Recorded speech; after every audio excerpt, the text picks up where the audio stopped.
If you're looking to purchase a new home, but you have a current home that you have to sell, then stay tuned to the end of this video because I'm going to walk you through the process. Right now, we're in a pretty tricky market. We have a supply and demand issue where we have a lot of buyers out there that want to purchase, but there's just not that many homes out there available for sale. On top of that, we have interest rates hovering around 7%, and they are just high enough for buyers to start second guessing their decision on whether right now is a good time for them to purchase. So for sellers, you may put your house on the market, it may sell fast, and it may not.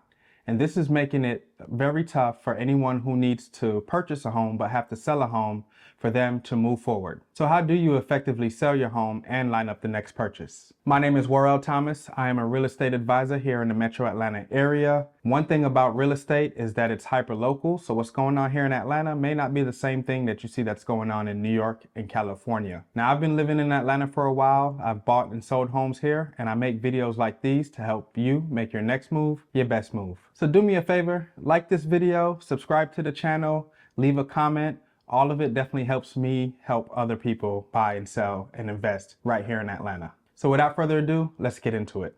I would say the best position to be in if you have to sell your current home and purchase your next home is if you didn't actually have to sell your home to make the next purchase. To pull this off, you would need to be able to cover 2 mortgages and be able to come up with enough money for another down payment. And this just simply isn't the case for most people, as they typically tap into their equity of their current home and need that for at least to use as the down payment for the next home. So if you must sell your house first to use that money to get the next house, then we're going to talk over some options and different scenarios to help you navigate this market and help you be able to sell your house and then line up the purchase of your next house. So starting with option number 1, you can simply sell your house and then decide to rent. That way, it gives you a little bit of time to find the next house without any pressure, and you can take the time to sell your current house without having to take an offer that you probably don't want to take. While this option does give you the luxury of time to be able to sit back and make the right decision for you, you do also have to consider that you'd pretty much be moving twice. So if you don't like to move your things around, then this may not be the best option for you, but it's an option. Option number 2,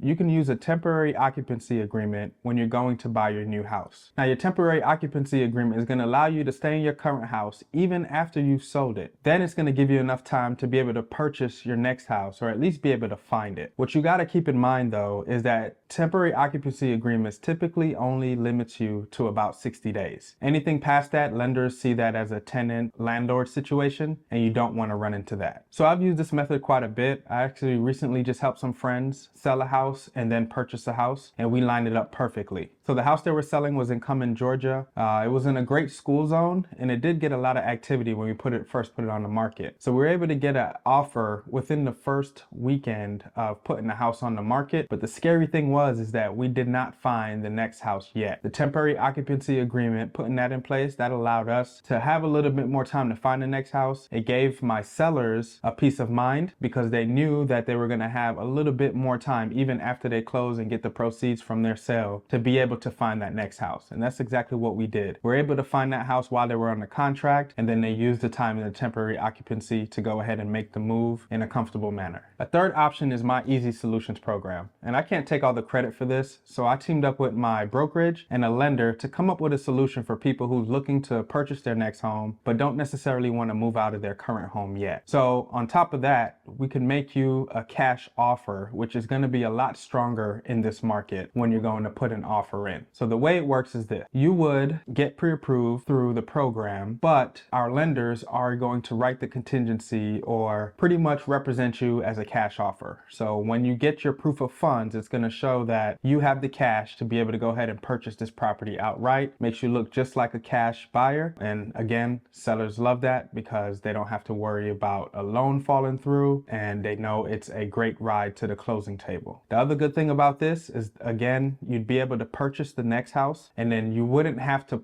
even list your property or have it sold until you move into your next house. So that's kind of a way of having your cake and eating it too. Now, the 3 options I just provided all have time restrictions on them to some point. Temporary occupancy agreement and the Easy Solution is going to be about 60 days. And then the first option that I provided all depends on how long you really want to rent. But most people who own a home and could buy another home is not looking to rent. So that's a time restriction in itself. Now, if you don't want a time restriction, then the final option I have for you is to be able to put an offer in on a property with a sales contingency on the home. So this is pretty much saying, hey, seller, I'm interested in buying your house, but I do have a house that I have to sell myself. Now, while this sounds great in theory, a lot of sellers don't like this route because they don't know what's happening with your current home that you're selling. It could be that, you get on the contract and you go ahead and sell pretty quickly, or it could be that you don't find a buyer for your house, or you get on the contract and that contract falls through. That's going to fall on the seller again because now he just lost his buyer for his spot. And sellers don't really want to tie up their property with someone who's not going to make it to the closing table. So with that being said, there are some things that you can do to make your offer look even stronger if you have a sale contingency. And one of the tips that I have for you is to go ahead and get pre-approved as soon as possible. If you know that you have a home to sell and you're purchasing another one, just go ahead and get your pre-approval. I know a lot of people don't like to go get pre-approvals, but it might have been a while since you purchased your last house. Criteria's change, whatever your background or whatever you have going on financially may have changed. And it's just good to understand what you're getting into versus being locked in a contract or getting under contract thinking you're going to sell your house and buy this next house just for you not to be qualified for it. It would also be a good idea to go ahead and have your home listed on the market. I know that kind of gets scary to go ahead and list your home because you're probably wondering, well, what if I get an offer before I buy the next house? Please understand that if you list your home for sale, that's exactly what you did. You listed it for sale. You don't have to go ahead and sell it. So if you do get an offer prematurely, then you do have options. But I would say it would be best to go ahead and be on the contract. If you go to a seller and say, hey,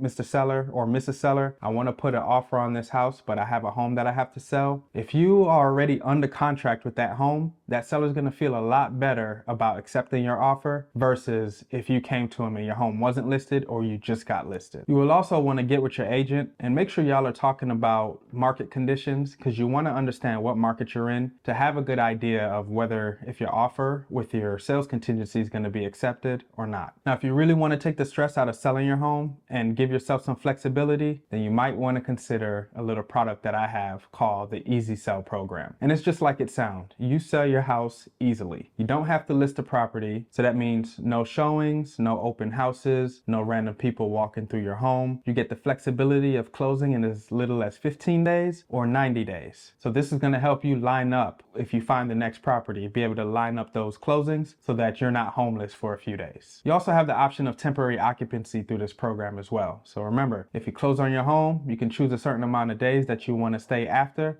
and that should help you be able to line up that next purchase as well. And last but not least, the best part of this Easy Sell program is that you would be receiving a cash offer. So once you receive that cash offer and you say, yes, I want to take it, then you have a 99.99999% chance of going to the closing table. It's pretty much 100%. I haven't had anybody fall through once they've said yes yet. But this gives you a peace of mind that you've just accepted an offer on your current property that you have to sell that you know is going to go to the closing table for sure. So you don't have to worry about financing falling through, and you should feel a lot better about putting an offer on the next property without having to worry about this property falling through. Hopefully this video gives you the guidance you need to make the right decision. And as always, please subscribe to the page, like this video, comment on it if you have any questions. That's going to help me with the algorithm so I can help more people.